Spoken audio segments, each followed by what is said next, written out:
Hi, it's Ines and I'm back with another recipe. Today I'm going to be making something with these egg rolls. I'll be making some Tex Mex egg rolls. Stay tuned. So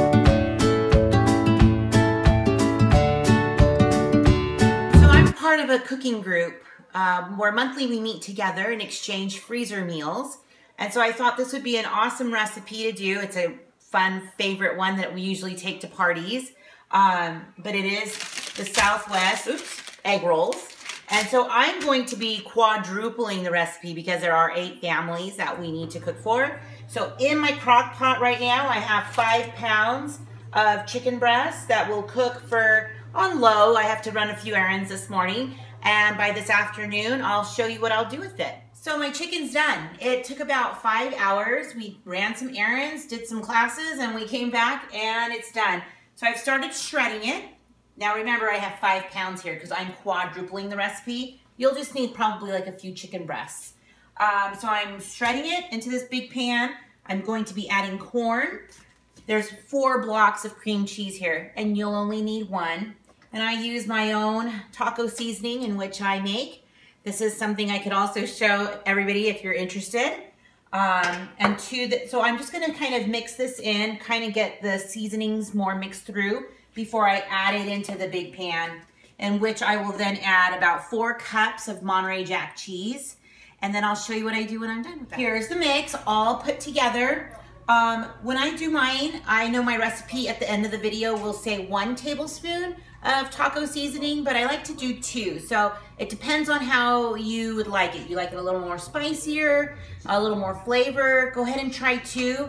If you're doing this for the first time, try 1 and then go from there. But now we get to fill up the egg rolls, and you take a well-rounded tablespoon, kind of like this, and you'll put it in the middle.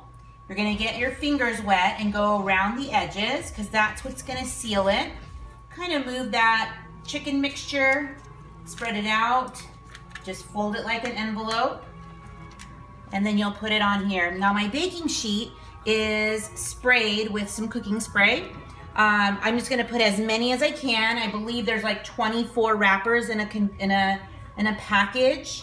The mixture should do most of the wrappers, but if it doesn't, what we've done in the past is put like some apples with cinnamon and sugar and have like little apple turnovers.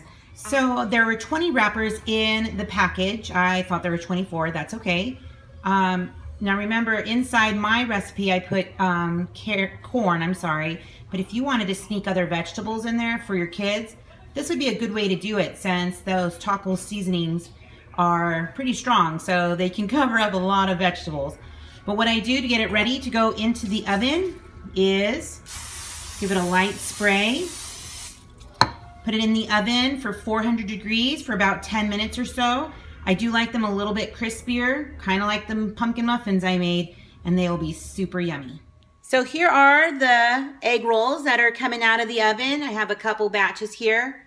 1 pan's worth is enough for about a family, maybe even a little bit more. We usually have extras. And my kids, they love it with top ramen. Isn't that funny? But it makes a whole meal, right, Jonas? Mm-hmm. And he just couldn't wait to try it. And if you're keeping track, my quadrupled recipe made enough for almost 3 families. So I'll be doing this a couple more times, which is fine because it's super good. Right, Jonas?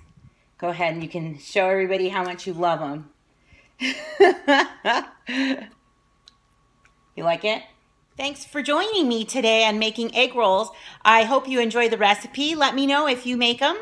And I'd also like to know if anybody else is making any of the other recipes with all these fall recipes, all those pumpkin ones I've shown. I'm so curious. And with these temperatures dropping, I'll probably be making shepherd's pie next.